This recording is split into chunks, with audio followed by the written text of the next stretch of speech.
Hello student, मैं मंजित कुमार। आज एक क्वेश्चन है, इसको डिस्कस करते हैं पहले, फिर उसके बाद हमारा जो जनरल अलजेब्रा काम है उसको आगे कंटिन्यू करते हैं और आगे डेप्थ में जाने की कोशिश करते हैं। देखो, इसने बोल दिया कि कोई एक ग्रुप है जी, उसके अंदर हमारे पास क्या 10 एलिमेंट है। फिर उसने बोल दिया कि उस ग्रुप के पास कम से कम कितने एलिमेंट प्रेजेंट होंगे जो आपके पास क्या हो, सेल्फ इन्वर्टिबल। मैंने क्या कर दिया, मान लिया हमारे पास जो जी है वो ये था कि A1, उसके अंदर जो एलिमेंट है वो ये थी कि A1 A2 A3 and so on. तो दैट इंप्लाइज यहाँ से जो कार्डिनलिटी है जी की हमें क्या गिवन है, 10 गिवन है। तो दैट इंप्लाइज यहाँ से ऑर्डर ऑफ जी कितना बन चुका है, 10 बन चुका है। अब फिलहाल उसने क्या बोल दिया कि इस जी के अंदर से वो सारे के सारे मेंबर कितने प्रेजेंट है जो आपके पास क्या हो, सेल्फ इन्वर्टिबल। मैंने क्या कर दिया, इस जी के अंदर से वो सारे सारे मेंबर उठाना स्टार्ट कर दिए जो आपके पास क्या थे, सेल्फ इन्वर्टिबल थे। तो दैट इंप्लाइज मैंने क्या कर दिया, एक सेट मानना स्टार्ट कर दिया, कंसीडर कर दिया अपनी तरफ से कि वो मेंबर उसके अंदर S is equal to वो मेंबर G के such that X is equal to X ये चीज। तो दैट इंप्लाइज यहाँ से आपको ये बताना है कि minimum number of element S के अंदर कितने प्रेजेंट है, वही आपके पास क्या है इस क्वेश्चन का आंसर है। अब देखो एक बात बताओ, आपको क्या गिवन यहाँ से कि X is equal to X inverse given था, तो मैंने क्या करा, दोनों साइड X से मल्टीप्लाई कर दिया। तो दैट इंप्लाइज यहाँ से आपके पास जो वैल्यू थी वो क्या बन चुकी है, वो ये बन चुकी है। दैट इंप्लाइज यहाँ से S है वो क्या बन चुका है कि वो मेंबर G के such that x square is equal to identity. इसका मतलब यहाँ से जो आपका क्वेश्चन है वो किस चीज में रिड्यूस हो चुका है, वो इस चीज में रिड्यूस हो चुका है कि कोई ग्रुप था जी, उसके अंदर आपको कम से कम ये बताना थी कम से कम कितने एलिमेंट प्रेजेंट ऐसे है जो सच दैट जो इस कंडीशन को सेटिस्फाई करते हैं। एक बात तो ये चीज है नोटिस करने की कि आइडेंटिटी एलिमेंट तो एक ऐसा एलिमेंट है जो इस कंडीशन को जरूर सेटिस्फाई करता है, क्योंकि आइडेंटिटी का स्क्वायर करते हुए वो आइडेंटिटी बनता है। इसका मतलब ये बात भी यहाँ से हमें यहाँ से डग आउट कर लिया, निकाल लिया यहाँ से कि एक एलिमेंट तो पक्का मिलेगा ही मिलेगा इसके अंदर। इसका मतलब इस सेट की कार्डिनलिटी 0 तो हो नहीं सकती, क्योंकि एक एलिमेंट तो श्योर है इसके अंदर प्रेजेंट है। अब बात ये थी क्या एक एलिमेंट से अलग भी इसके अंदर प्रेजेंट होंगे या फिर नहीं होंगे। एक बात और इसके अंदर नोटिस करने की है कि एक ऑर्डर का एलिमेंट तो इस कंडीशन को सेटिस्फाई कर दिया, सेकेंडली दो ऑर्डर का एलिमेंट भी तो इस कंडीशन को सेटिस्फाई करता है। ये आप क्या करते हो कि a square is equal to identity such that a की power n is equal to identity करते हो, और n आपके पास वहां पर क्या होता था, लिस्ट पॉजिटिव इंटीजर होता था, वही आपके पास क्या होता था, उस एलिमेंट का ऑर्डर होता था। अब दो है, इसके अकॉर्डिंग मैंने यहाँ से चलना स्टार्ट किया था, दैट इंप्लाइज यहाँ से क्या हुआ कि दो ऑर्डर का एलिमेंट भी इस कंडीशन को सेटिस्फाई करता है। इसका मतलब यहाँ से अब मेरा टारगेट क्या है कि अब ये टारगेट है मेरा कि जी के अंदर कम से कम दो ऑर्डर के एलिमेंट कितने और प्रेजेंट है, वो भी आपके पास इस सेट के अंदर जाना स्टार्ट कर देगी। एक बात और बताओ, चलो देखो जी है आपके पास वो ये था, आपको ये पता तो लग चुका कि हाँ इसके अंदर एक एलिमेंट प्रेजेंट है। अब मेरा टारगेट ये है कि जी के अंदर से दो ऑर्डर के एलिमेंट चेक करना कम से कम कितने प्रेजेंट है और कितने नहीं है। देखो एक बार हम ये चेक कर लेते हैं कि क्या इसके अंदर दो ऑर्डर का एलिमेंट प्रेजेंट भी है या फिर नहीं है। अब देखो ग्रुप ऑर्डर आपको क्या गिवन था, 10 गिवन था, तो मैंने इसको क्या कर लिया 2 into 5 लिख दिया। तो दैट इंप्लाइज यहाँ से क्या है, दो एक ऐसा प्राइम है वो क्या करता है, ऑर्डर ऑफ जी को डिवाइड करता है। अब हमारे पास एक थ्योरम हुआ करती थी, कोची थ्योरम थी। कोची थ्योरम क्या बोलती थी कि अगर कोई भी प्राइम नंबर है और वो ग्रुप आपके पास क्या फाइनाइट ऑर्डर का है, अगर प्राइम नंबर ग्रुप के ऑर्डर को डिवाइड करता है तो उस ग्रुप के पास उतने ऑर्डर का कम से कम एक एलिमेंट प्रेजेंट जरूर है।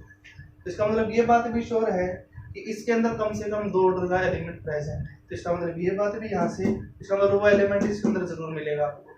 इसका मतलब यहाँ से मैंने ये भी कंफर्म कर लिया कि इसके अंदर कम से कम इसके अंदर एक से तो ज्यादा एलिमेंट है, श्योर है, क्योंकि दो ऑर्डर का भी एलिमेंट इस कंडीशन को सेटिस्फाई करता है। सेकेंडली ग्रुप का ऑर्डर आपको क्या गिवन था, 10 गिवन था। तो दैट इंप्लाइज यहाँ से जो ग्रुप है 10 ऑर्डर का ग्रुप है वो दो ही टाइप से स्प्लिट होता है और दो ही टाइप के एग्जिस्ट करते हैं इस दुनिया के अंदर। 10 ऑर्डर का कोई भी ग्रुप है वो किस टाइप से है, वो ये।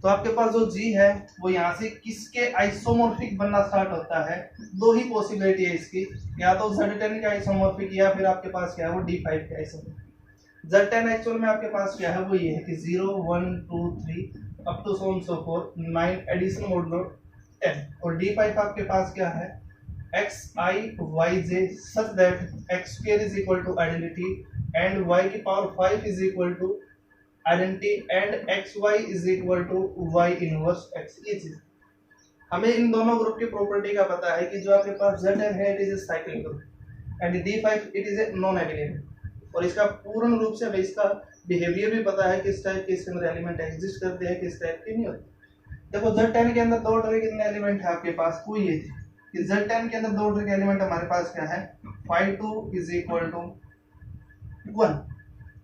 क्योंकि आपको ने ये रिजल्ट पढ़ा था, हमारे पास ये रिजल्ट हुआ करता था कि Zn के अंदर अगर n है, d है, वो n को डिवाइड करता है, तो number of element in Zn d order के कितने एग्जिस्ट करते हैं, तो आप क्या करते थे, वहां से phi d निकालते थे। तो हमने क्या करा, ऐसे phi 2 की वैल्यू निकाली, वो कितने बन चुकी, 1 बन चुकी। तो अब मेरा टारगेट ये है कि अब इसके अंदर, इसका मतलब ये है कि Z10 के अंदर आपके पास क्या है, दो ऑर्डर का एक एलिमेंट। अब D5 के अंदर भी चेक करना है। अब देखो D5 का जो बिहेवियर है हमारे पास, वो किस टाइप से एग्जिस्ट करता है, वो इस टाइप से है कि एक ऑर्डर का तो एलिमेंट इसके अंदर एक प्रेजेंट है, दो ऑर्डर के एलिमेंट इसके अंदर कितने प्रेजेंट है, 5 एलिमेंट प्रेजेंट है, और 5 ऑर्डर कितने एलिमेंट प्रेजेंट है, 4 एलिमेंट प्रेजेंट है। इस टाइप से बिहेवियर है इसका। और इसके पास इस D5 के अंदर कम से कम दो ऑर्डर कितने एलिमेंट एग्जिस्ट करते हैं, वो 5 एग्जिस्ट करते हैं। इसका मतलब ये है कि अगर कोई भी ग्रुप है इस दुनिया के अंदर, उसके अंदर कम से कम ये बात तो श्योर है कि दो ऑर्डर का एक एलिमेंट तो पक्का मिलेगा ही मिलेगा। कैसे मिलेगा, अगर वो ग्रुप इसके आइसोमॉर्फिक है तो एग्जैक्टली 1 है, अगर वो इसके आइसोमॉर्फिक है तो दो ऑर्डर के 5 एलिमेंट है। तो इसका मतलब ये कि कम से कम कितने एलिमेंट इसके अंदर जाना स्टार्ट करेंगे, कम से कम एक एलिमेंट पक्का और प्रेजेंट होगा जिसका ऑर्डर 2 है। तो दैट इंप्लाइज यहाँ से जो सेट S है, इसकी कार्बोनेलिटी कितने बन चुकी, कम से कम 2 बन चुकी। ये था हमारा क्वेश्चन और ये now come to the point. देखो ये तो हमारा ग्रुप थ्योरी का क्वेश्चन था जो हमने अभी डिस्कस किया है। अभी हमारा जो काम है वो लीनियर अलजेब्रा पे चला हुआ था, उसको और डिस्कस करते हैं और डेप्थ में जाने की कोशिश करते हैं और चीज़ों को निकालते हैं, तो उसकी एप्लीकेशन पर जाते हैं, वहाँ से हमारे पास एग्जाम के अंदर भी क्वेश्चन लिखते हैं। देखो कल हमने मैट्रिक्स के अंदर डिस्कस किया था कि आइगन वैल्यूज और आइगन वेक्टर क्या होते थे, just by definition he discuss किया था। मैंने आपको वो नहीं सिखाया था कैसे आप फाइंड आउट करते हो, जस्ट वैसे ही एक थीम सी दे दी थी मैंने आपको, उसके अकॉर्डिंग आपने काम करना स्टार्ट कर दिया। देखो एक रिजल्ट है, उस रिजल्ट को लिखते हैं, उस फॉर्म मान लो या फिर रिजल्ट मान लो, उसका प्रूफ भी करते हैं और उसके अकॉर्डिंग फिर हमारे काम को आगे बढ़ाने की कोशिश करते हैं और वैसे कंसेप्ट को जनरेट करते हैं जिसका यूज आगे जाकर किसमें मिलता है, हमें डायगोनलाइजेबिलिटी के अंदर जाता हुआ। तो देखो रिजल्ट ये है,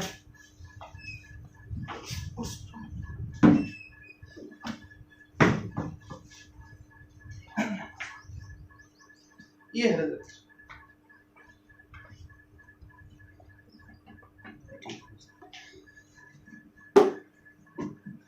वो ये कि late A is equal to Aij n cross n matrix such that Aij belongs to F where F is a field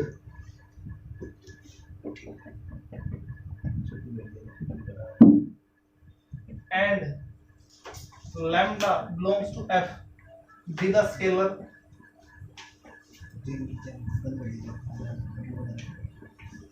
then lambda is the eigenvalue of A if and only A minus lambda is a singular matrix.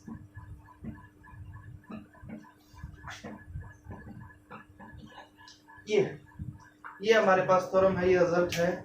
इसको देखो कैसे है, इसकी statement क्या बोलते हैं, वो ये है कि अगर कोई भी मैट्रिक्स हो n क्रॉस n की जिसकी एंट्रीज कहाँ से हो, फील्ड f के अंदर से, क्योंकि आपने ai से कहाँ से उठाया है, f के अंदर से उठाया और f आपके पास क्या है, फील्ड है। और फिर ये बोलते हैं कि लैम्डा अगर इसकी आइगन वैल्यू है तो ये मैट्रिक्स सिंगुलर बनती है, अगर ये मैट्रिक्स सिंगुलर है तो लैम्डा आपके पास क्या है, आइगन वैल्यू है एक। इसको हम प्रूफ करते हैं, देखो कैसे इसका प्रूफ करेंगे।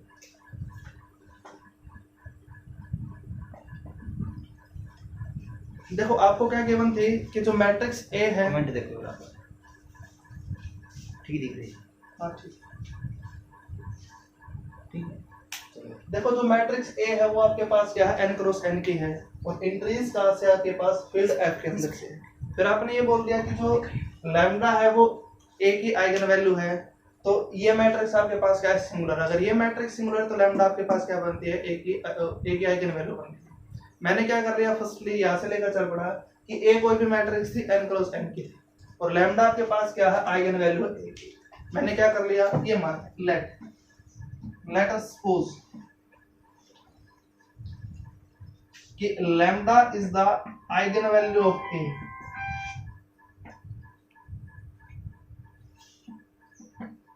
तो दैट इम्प्लाइज बाय डेफिनेशन हमारे पास कोई भी स्केलर या फिर कोई भी नंबर आपके पास किसी मैट्रिक्स के आइगन वैल्यू का बनता था कि उस मैट्रिक्स के उस लैम्डा के लिए आपके पास क्या एग्जिस्ट करता है, स्केलर एक नॉन जीरो वेक्टर एग्जिस्ट करता है सच दैट क्या कंडीशन सेटिस्फाई करे कि ax is equal to lambda. तो दैट इंप्लाइज अगर लैम्डा इसकी a की आइगन वैल्यू है तो दैट इंप्लाइज यहां से क्या हुआ कि there exist an a non zero vector x such that कि ax is equal to lambda x। देखो आपने यहां से ये माना है कि लैम्डा आपके पास क्या है, a की आइगन वैल्यू है। अब मेरा टारगेट क्या है, a माइनस लैम्डा को सिंगुलर प्रूव करना। लैम्डा इसकी आइगन वैल्यू है तो दैट इंप्लाइज वो इस कंडीशन को सेटिस्फाई करता है। तो मैंने क्या कर लिया, जो लैम्डा x है उसको लेफ्ट हैंड साइड की तरफ ले जाना स्टार्ट कर दिया। तो दैट इंप्लाइज यहां से क्या वैल्यू बन चुकी है, वो ये बन चुकी कि ax minus lambda x is equal to 0। x common ले लिया, a minus lambda i into x is equal to 0। अब देखो ये जो आपके पास एक मैट्रिक्स है और एक नॉन जीरो वेक्टर है। एक्चुअल में अब ये क्वेश्चन आपके पास कहां पर चला गया, सिस्टम ऑफ इक्वेशन के अंदर चला गया है।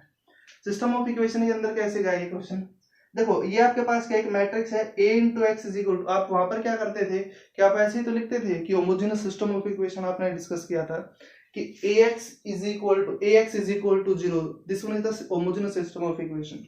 वहां पर आप क्या करते थे, उसका ट्रिवियल सॉल्यूशन और नॉन ट्रिवियल सॉल्यूशन पर बिहेवियर चेक करते थे। अब देखो आपके पास यहाँ से क्या है कि a minus lambda i into x is equal to 0 है और x आपके पास क्या है, नॉन जीरो वेक्टर है, ये चीज है। तो दैट इंप्लाइज अब मैं यहाँ से ये बोल रहा हूँ कि जो आपके पास ये मैट्रिक्स है इसका रैंक लेस देन n है। कैसे, देखो यहाँ से दो ही पॉसिबिलिटी हो सकती थी कि इस मैट्रिक्स का रैंक या तो n बनता है या फिर n से कम बनता है। मैं अगर ये चीज प्रूव कर दूं कि इस मैट्रिक्स का रैंक आपके पास n कभी नहीं बन सकता, तो दैट इंप्लाइज इस मैट्रिक्स का रैंक कितना बन जाएगा, n बन जाएगा। मैंने क्या कर लिया, मान लिया लेट इट पॉसिबल कि रैंक है a माइनस लैम्डा i का, वो आपके पास क्या है, n है। अब एक्चुअल में रैंक क्या होता था, हाईएस्ट ऑर्डर का नॉन जीरो माइनर होता था। अब मैट्रिक्स आपके पास ये क्या है, a माइनस लैम्डा i क्या है, n क्रॉस n की मैट्रिक्स है, उसका हाईएस्ट ऑर्डर का माइनर आपके पास कितना है, n है, जो नॉन जीरो है। तो इसका मतलब यहाँ से ये हुआ कि a माइनस लैम्डा i है जो आपके पास ये मैट्रिक्स है, इसका डिटरमिनेंट क्या बनेगा, नॉन जीरो बनेगा।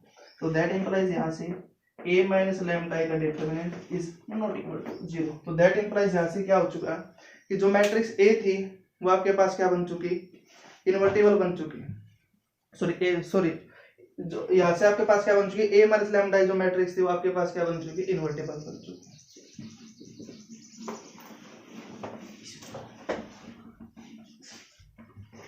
तो दैट इंप्लाइज यहाँ से क्या हो चुका कि a minus lambda i is a invertible matrix.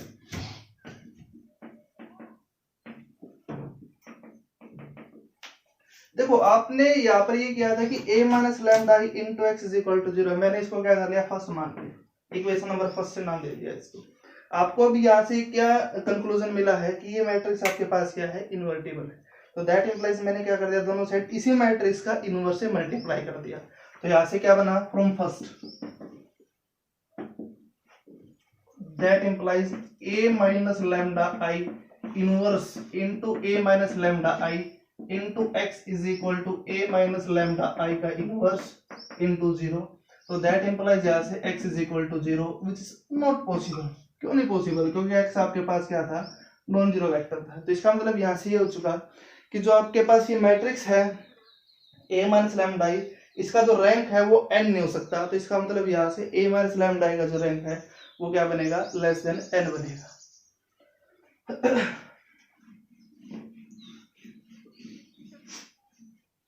That implies rank of a minus lambda i is less than n। तो that implies a minus lambda i का डिटरमिनेंट इज इक्वल टू 0। तो that implies a minus lambda i is a singular matrix.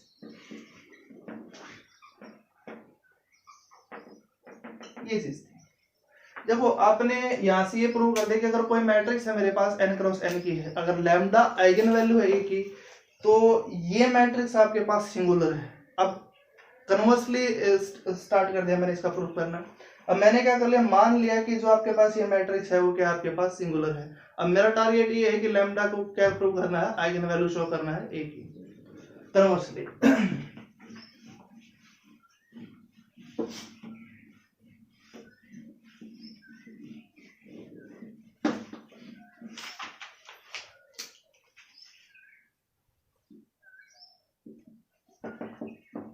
मैंने क्या कर लिया, let A minus lambda I is a singular matrix.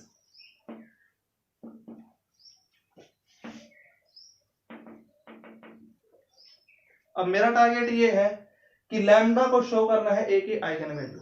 ए की eigen value कैसे बनेगी, अगर इसके लिए लैम्डा के लिए आपको क्या मिलता हो, नॉन जीरो वेक्टर मिलता हो सच दैट किस फॉर्म का बन जाइए कि ax is equal to lambda x type का बन जाए, तभी आपके पास लैम्डा आइगन वैल्यू थी, तो डेफिनेशन थी हमारे पास। अब देखो आपको क्या गिवन है कि a माइनस लैम्डा ये सिंगुलर मैट्रिक्स है, तो दैट इंप्लाइज का डिटरमिनेंट क्या बनता है, वो जीरो बनता है। तो that implies a minus lambda का डिटरमिनेंट इज जीरो, तो दैट इंप्लाइज यहां से rank of a minus lambda I is less than n। देखो आपने क्या कर दिया, यहां से एक ये मैट्रिक्स थी, अकॉर्डिंग टू द सिचुएशन आपने ये बोल दिया कि इस मैट्रिक्स का रैंक क्या है, लेस देन n। अब रैंक लेस देन n है, मैंने क्या कर दिया, इस क्वेश्चन को सिस्टम ऑफ इक्वेशन के साथ कनेक्ट करना स्टार्ट कर दिया। मैंने क्या कर दिया, इस मैट्रिक्स के लिए सिस्टम ऑफ इक्वेशन बनाना स्टार्ट कर दिया। वो कैसे, वो इस टाइप से कि a minus lambda I into x is equal to zero, homogeneous, in fact homogeneous system of equation बनाना स्टार्ट कर दिया। अब देखो a माइनस लैम्डा आई है, उसका जो रैंक है वो लेस देन n है। अब इस मैट्रिक्स का रैंक लेस देन n है, तो दैट इंप्लाइज इस मैट्रिक्स के लिए आपको ये बात तो श्योर है कि कम से कम नॉन जीरो वेक्टर एक पक्का मिलेगा। तो that implies there exist a non zero vector x1 such that क्या कंडीशन सेटिस्फाई करे कि a minus lambda I into x1 is equal to zero. मैंने क्या कर दिया, x1 से मल्टीप्लाई करना स्टार्ट कर दिया अंदर, तो क्या वैल्यू बनी कि a into x1 minus lambda into x1 is equal to zero, तो that implies a x1 is equal to lambda x1 such that x1 is not equal to zero.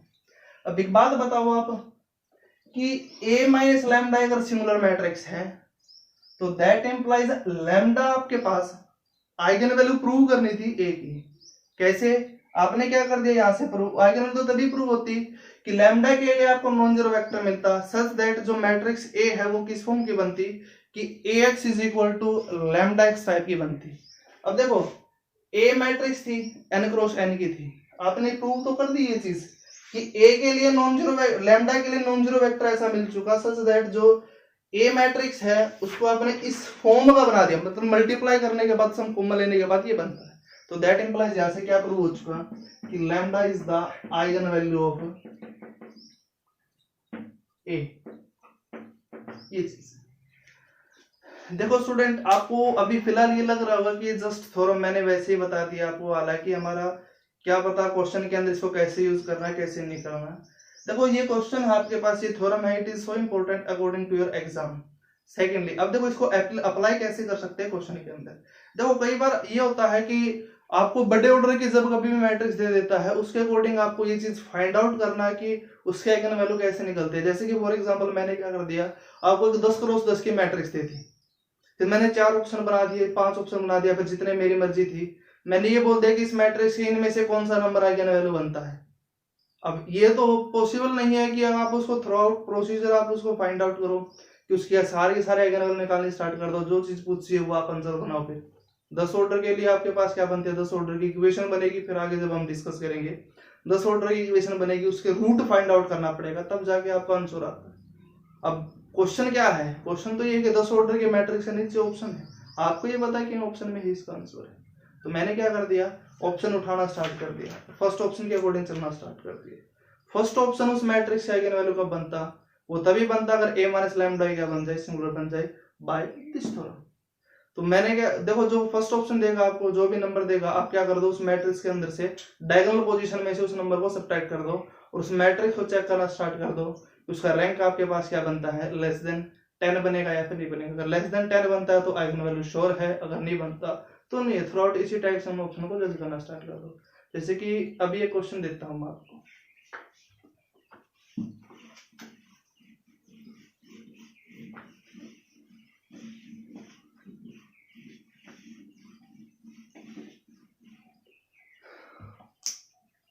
मैंने क्या कर लिया, ये दे दिया क्वेश्चन आपको, let a is equal to, ये मैट्रिक्स लिख दी 5 क्रॉस 5 की, 1 2 1 minus 13 5 0 5 7 8 minus 1 1 3 2 minus 1 0 4 1 minus 1 8 5 1 3 2 0 1। ये दे दी मैंने आपको 5 क्रॉस 5 की मैट्रिक्स। 5 क्रॉस 5 के मैट्रिक्स मैंने क्या कर लिया, मान ली इस टाइप से कंस्ट्रक्ट कर दी। मैंने आपको क्या बोल दिया, मैंने बोल दिया कि नीचे अभी मैं ऑप्शन बनाऊंगा, आपको ये बताना है कि इनमें से कौन से नंबर आपके पास क्या है आइगन वैल्यू बनती है। मैंने क्या कर दिया, ऑप्शन दे दिया आपको, फर्स्ट ऑप्शन कि lambda then for which lambda is the eigen value of A. Option दे दिया अभी मैंने आपको, फर्स्ट ये दे दिया कि lambda is equal to 1, second lambda is equal to 0, third lambda is equal to -1, fourth lambda is equal to 9, fifth lambda is equal to 3। Option F none of these. देखो ये चीज थी, आपको क्या गिवन है, 5 क्रॉस 5 की matrix given है। आपको क्वेश्चन के अंदर ये गिवन है कि इनमें से कि लैम्डा की कौन सी ऐसी वैल्यू जिसके लिए आपके पास आइगन वैल्यू बनता होगी इस मैट्रिक्स का। अब अकॉर्डिंग टू द रूल अगर आप इसके आइगन वैल्यू निकालते हो, it is a big task, क्योंकि 5 डिग्री के क्वेश्चन को सोल्व करना अपने आप में ही एक बहुत बड़ा क्वेश्चन बन जाता है कि उसके रूट फाइंड आउट करना। अभी क्वेश्चन जो भी मैंने आपको थ्योरम सिखाई थी वो ये थी कि अगर ए की आइगन वैल्यू लैम्डा है तो ए माइनस लैम्डा को क्या बनना पड़ता है, सिंगुलर बनना पड़ता है। अगर ए माइनस लैम्डा सिंगुलर है तो लैम्डा उसकी मैट्रिक्स की आइगन वैल्यू बनेगी। अगर फर्स्ट ऑप्शन इस मैट्रिक्स की आइगन वैल्यू बनता है तो इसका मतलब that implies A minus lambda को क्या बनना पड़ेगा, यहां से सिंगुलर बनना पड़ेगा। तो दैट इंप्लाइज यहां से रैंक है ए माइनस लैम्डा का वो क्या बनेगा, लेस देन 4 बनेगा, क्योंकि 5 बनेगा। तो आपके पास मैट्रिक्स क्या है वो 5 क्रॉस 5 की। एक बात बताओ, ऑप्शन फर्स्ट है लैम्डा की वैल्यू अगर 1 पुट कर दी, डायगोनल एंट्रीज में से सब्ट्रैक्ट करना स्टार्ट कर दिया 1 को, तो दैट इंप्लाइज आपके पास क्या बनता है, मैट्रिक्स बनेगी। उस मैट्रिक्स का चेक कर लो कि आपके पास रैंक है वो लेस देन 5 बनता है कि नहीं बनता। जिस भी ऑप्शन के लिए रैंक लेस देन 5 बनता है उसी के लिए आपके पास क्या वो लैम्डा के लिए आपके पास उस मैट्रिक्स की क्या बन जाएगी, आइगन वैल्यू बन जाएगी। ये क्वेश्चन है, स्टेटमेंट को ध्यान से देखना, सोल्व करना, कमेंट जरूर करना। Now come to the point.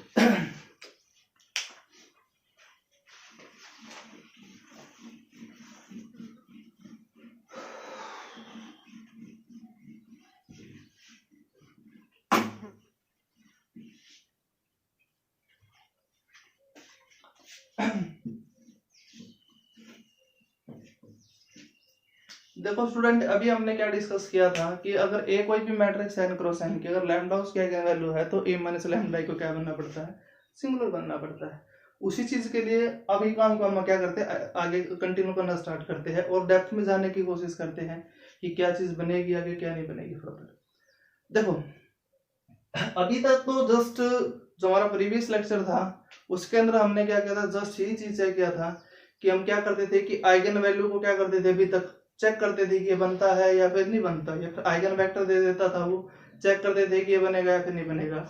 अब मैंने क्या कर दिया, कोई भी मैट्रिक्स आपको दे दिया रैंडमली, उसकी आइगन वैल्यू कैसे निकाल दोगे आप, आइगन वेक्टर्स कैसे निकालोगे कोरस्पोंडिंग ईच आइगन वैल्यू के लिए, उसके लिए काम करना स्टार्ट करते हैं। उसी के लिए कंसेप्ट को जनरेट करना स्टार्ट करेंगे। देखो कैसे।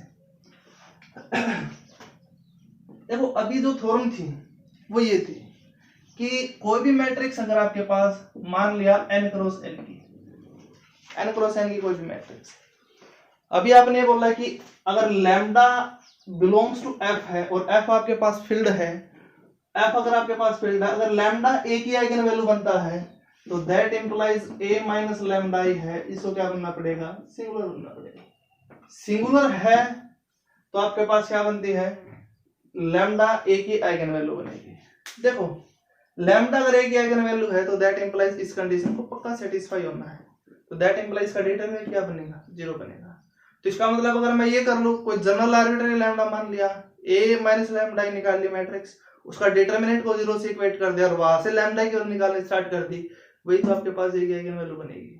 तो इसका मतलब अभी तक, जस्ट अभी तक आपके पास ये थिंकिंग डेवलप हुई है कि अगर ए कोई भी रैंडमली मैट्रिक्स है तो उसकी आइगन वैल्यू निकालनी है, तो ए माइनस लैम्डा का डिटरमिनेंट को 0 से इक्वेट करो, वहां से लैम्डा की वैल्यू निकाल लो, जो वहां से लैम्डा की वैल्यू बनती है वही आपके पास क्या बनेगी, आइगन वैल्यू बनेगी ए की। अब आइगन वेक्टर की भी थिंकिंग है, अभी जस्ट करेंगे स्टार्ट उसी में ही। देखो कैसे, जैसे फॉर एग्जांपल कोई क्वेश्चन उठा लिया मैंने, ये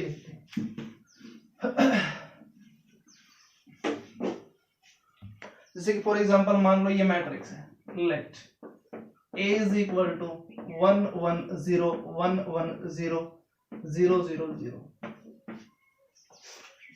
मैंने क्या कर रही है, कोई मैट्रिक्स मान ली और इसकी आइगन वैल्यू मुझे निकालनी है। देखो इस मैट्रिक्स की आइगन वैल्यू हम कैसे निकालेंगे, आपको अभी क्या पता है, मैंने जस्ट थिंकिंग डेवलप करने की कोशिश की है कि a माइनस लैम्डा की वैल्यू निकालो। a माइनस लैम्डा क्या बनेगा, यहाँ से वो ये बनेगा कि 1 minus lambda 1 0 1 1 minus lambda 0 0 0 minus lambda. अब उस जिस लैम्डा के लिए मैट्रिक्स है आपके पास सिंगुलर बनती है, वही आपके पास क्या है, एक ही आइगन वैल्यू है। तो दैट इंप्लाइज यहाँ से a माइनस लैम्डा का डिटरमिनेंट को मैंने क्या कर दिया, 0 से इक्वेट कर दिया, वहां से लैम्डा की वैल्यू निकालनी स्टार्ट किया।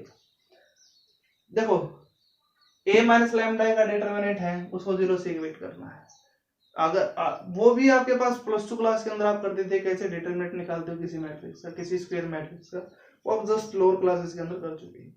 अब एक शॉर्ट ट्रिक भी हमारे पास, डायरेक्ट ही यहाँ से मैं इक्वेशन बना सकता हूँ जिसके लिए आपको क्या मिलेगी, आइगन वैल्यू मिलेगी एक ही। वो क्या है आपके पास, वही चीज lambda cube minus lambda square. देखो lambda cube minus lambda square into आपको क्या लिखना है फिर, 3 क्रॉस 3 की मैट्रिक्स, अभी जस्ट ये 3 क्रॉस 3 के मैट्रिक्स के लिए है, into trace of A. Trace क्या था, डायगोनल एंट्रीज का सम किसी मैट्रिक्स की, ऐसे ट्रेस कितना बन चुका, 2 बन चुका, प्लस लैम्डा। फिर आपको क्या करना है कि यहाँ पर लैम्डा स्क्वायर का जो कोफिशिएंट है वो उस मैट्रिक्स की क्या बनेगी, ट्रेस इनटू में ट्रेस आएगा, फिर प्लस लैम्डा, अल्टरनेट साइन रखने हैं, प्लस लैम्डा का जो कोफिशिएंट है वो आपके पास क्या बनेगा, उस मैट्रिक्स के जो प्रिंसिपल माइनर है 2 ऑर्डर के, वो उनका सम बनेगा। अब यहाँ से इस पोजीशन का प्रिंसिपल माइनर क्या बना, ये गया जी, प्लस नेक्स्ट क्या बनेगा आपके पास, वो भी 0, फिर 0 माइनस 0 इज इक्वल टू 0। जो ये वाली पोजीशन आपके पास क्या है, इस मैट्रिक्स का डिटरमिनेंट है। तो दैट इंप्लाइज यहाँ से इक्वेशन क्या बन चुकी, वो ये बन चुकी, lambda cube minus 2 lambda square is equal to 0। तो यहाँ से लैम्डा की वैल्यू बन चुकी 0 0 एंड 2। तो इसका मतलब ये है कि ये अगर आपके पास 3 क्रॉस 3 की मैट्रिक्स है, इस मैट्रिक्स की जो आइगन वैल्यू है वो क्या बनेगी, 0 0 और 2 बनेगी। अब बात ये थी कि 0 के कोरोस्पोंडिंग इस मैट्रिक्स के मुझे क्या करना है, आइगन वेक्टर निकालने हैं, और 2 के कोरोस्पोंडिंग इस मैट्रिक्स के क्या करने हैं, मुझे आइगन वेक्टर निकालने। वो कैसे निकालने, देखो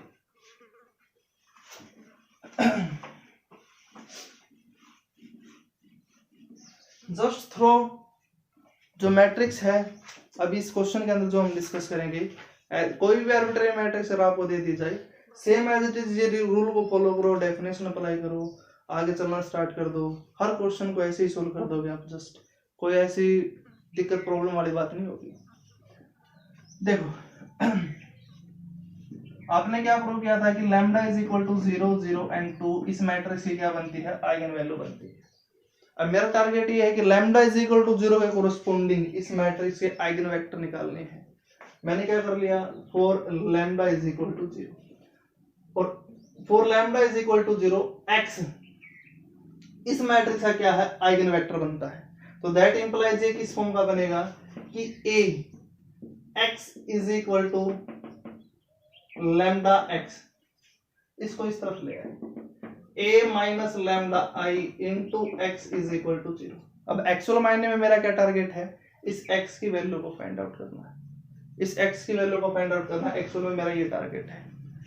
x की वैल्यू कैसे फाइंड आउट करूं, देखो अब आपके पास क्या लैम्डा की वैल्यू है, यहाँ पर पुट कर दे, क्योंकि 0 के कोरोस्पोंडिंग ही तो आपको क्या करना है, आइगन वेक्टर निकालना है। यहाँ पर लैम्डा की जगह पर मैंने क्या कर दिया, 0 पुट कर दिया, तो क्या बना, a into x is equal to 0। देखो आप सिस्टम ऑफ इक्वेशन में सोल्व करते थे, अगर कोई n क्रॉस n की मैट्रिक्स है तो जो वेक्टर बनता था, जो यहाँ पर आप क्या करते थे x1 x2 and so on so fourth, n equation होती थी या फिर m वेरिएबल होते थे, उसी कोरस्पॉन्डिंग आप वेरिएबल को लिखते थे। अब 3 क्रॉस 3 की मैट्रिक्स है, जो वेक्टर्स है, जो वेरिएबल है x है, वो आपको क्या करना पड़ेगा, 3 क्रॉस 3 का वेक्टर ही मानना पड़ेगा। तो दैट इंप्लाइज यहाँ पर वैल्यू पुट कर दी a की और x की, 1 1 0 1 1 0 0 0 0 into x y z is equal to 0 0 multiply कर दिया। मल्टीप्लाई किया तो क्या वैल्यू बनी, x plus y 0 is equal to 0 0 0। तो दैट इंप्लाइज यहाँ से x plus y is equal to 0, x plus y is equal to 0, 0 में से 0 इक्वल तो बनता है। अब देखो ये दोनों इक्वेशन तो सेम थी और z आपके पास क्या बन चुका, फ्री बन चुका, क्योंकि यहाँ पर इक्वेशन के अंदर प्रेजेंट ही नहीं है वो कहीं पर भी। तो दैट इंप्लाइज यहाँ से इन दोनों, ये दोनों इक्वेशन सेम है तो मैंने क्या कर लिया, कोई एक ये इक्वेशन ही उठा ली। तो दैट इंप्लाइज यहाँ से x plus y is equal to 0 और z आपके पास क्या है, फ्री वेरिएबल। याद करो वो चीज जब हम सिस्टम ऑफ इक्वेशन को सोल्व करते थे, जो आपका पेपर है फर्स्ट ईयर के अंदर है अलजेब्रा के अंदर हमने क्या किया था, मैट्रिक्स मेथड के अकॉर्डिंग सिस्टम ऑफ इक्वेशन को सोल्व करना स्टार्ट किया था। जस्ट उसी की ही एप्लीकेशन है, क्योंकि लीनियर अलजेब्रा जो पेपर आपका वो क्या है, ग्रेजुएशन के अंदर फाइनल ईयर के अंदर 5th सेमेस्टर का है, उसका जो कुछ एक यूज है वो आपके पास कहाँ पर है, फर्स्ट ईयर के अंदर ही जाता है। तो z आपके पास क्या बन चुका, फ्री वेरिएबल बन चुका। अब इस इक्वेशन के अंदर y भी आपके पास क्या है, फ्री वेरिएबल है। तो दैट इंप्लाइज यहाँ से y is also the free variable. मैंने क्या कर लिया, z को क्या मान लिया, k1 मान लिया और y को क्या मान लिया, k2 मान लिया। Let z is equal to k1 and y is equal to k2।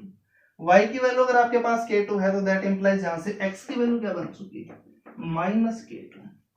तो मैंने क्या कर दिया, x की वैल्यू टारगेट थी मेरी, x की वैल्यू क्या थी, ये बनती थी, x की वैल्यू निकालनी स्टार्ट कर दी। x y और z की वैल्यू पुट करने के बाद वो ये बन चुकी। तो दैट इंप्लाइज यहां से x is equal to x y z. अभी आपने क्या किया है, एक्स वाई जेड की ही वैल्यू निकाली। x की वैल्यू कितनी बनी है, minus of k2 and y की वैल्यू क्या बनी है, k2, z की वैल्यू k1। मैंने क्या कर दिया, इसको अनदर फॉर्म में लिखना स्टार्ट कर दिया, दूसरे फॉर्म के अंदर इस टाइप से।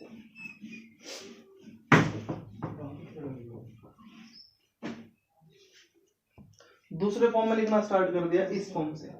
फर्स्ट के कोरस्पॉन्डिंग k2 कॉमन लिया ऐसे, -1 1, यहां से क्या है 0 प्लस k1, यहां से क्या बना 0 0 1। अब देखो इन दोनों को सोल्व करोगे तो आपके पास वही तो बनता है। तो इसका मतलब ये है कि इस वेक्टर को अगर k2 से मल्टीप्लाई कर देता हूं मैं और इस वेक्टर को मैं k1 से मल्टीप्लाई कर देता हूं तो आपके पास क्या बनता है, x बनता है, वो क्या बनता है, नॉन जीरो वेक्टर बनता है। क्योंकि k1 k2 अब आपको क्या लेने पड़ेंगे यहाँ से, at least one is non zero. देखो एक्चुअल में क्या है कि इस वेक्टर का और इस वेक्टर का लीनियर कॉम्बिनेशन ही आपके पास क्या है, वो x पर मिलता है, आपको आइगन वेक्टर मिलता है लैम्डा इज इक्वल टू 0 के कोरस्पॉन्डिंग। तो दैट इंप्लाइज यहाँ से मैंने क्या कर दिया, वो सारे के सारे आइगन वेक्टर कलेक्ट करना स्टार्ट कर दिए जो लैम्डा इज इक्वल टू 0 के कोरस्पॉन्डिंग बन के आए थे। वो क्या बन चुके हैं, for lambda is equal to 0 एक सेट बनाया मैंने, ये बना दिया, e ऑफ 0 नाम दे दिया इसका। e ऑफ 0 का मतलब ये है यहाँ से कि लैम्डा इज इक्वल टू 0 के corresponding set of all eigen vectors, lambda is equal to 0 के corresponding set of all eigen vectors ही आपके पास क्या है, इस सेट के अंदर मेंबर बनेंगे। अभी आपने क्या बोला है कि इन दो वेक्टर का लीनियर कॉम्बिनेशन जो भी बनता है वो आपके पास क्या है, आइगन वेक्टर्स है। इसके एक एक corresponding to the eigen value lambda is equal to 0। देखो मैंने क्या कर लिया, फर्स्टली इसको 0 पुट कर दिया, ये इसको 1 पुट कर दिया, तो दैट इंप्लाइज ये भी तो लीनियर कॉम्बिनेशन बनता है। 1 -1 1 0, इसको 0 पुट कर दिया, उसको 1 पुट कर दिया, 0 0 1। अब इन दोनों को ऐड कर दिया तो सिंपली -1 1 1, इसको 2 से मल्टीप्लाई कर दिया और उसको 1 से मल्टीप्लाई करके ऐड कर दिया, तो यहाँ से क्या वैल्यू बनी -2 2 1 and so on so fourth. इस टाइप जितने भी आपके पास लीनियर कॉम्बिनेशन बना सकते हो और जो नॉन जीरो हो वही आपके पास क्या है, आइगन वेक्टर है। तो इसका मतलब ये है कि लैम्डा इज इक्वल टू 0 के कोरस्पॉन्डिंग जितने भी आइगन वेक्टर है वो सारे के सारे आपके पास इस सेट के अंदर है, उस जो मैट्रिक्स की थी उसकी। अब सिमिलरली मेरा क्या टारगेट है, लैम्डा इज इक्वल टू 2 के कोरस्पॉन्डिंग उस मैट्रिक्स से क्या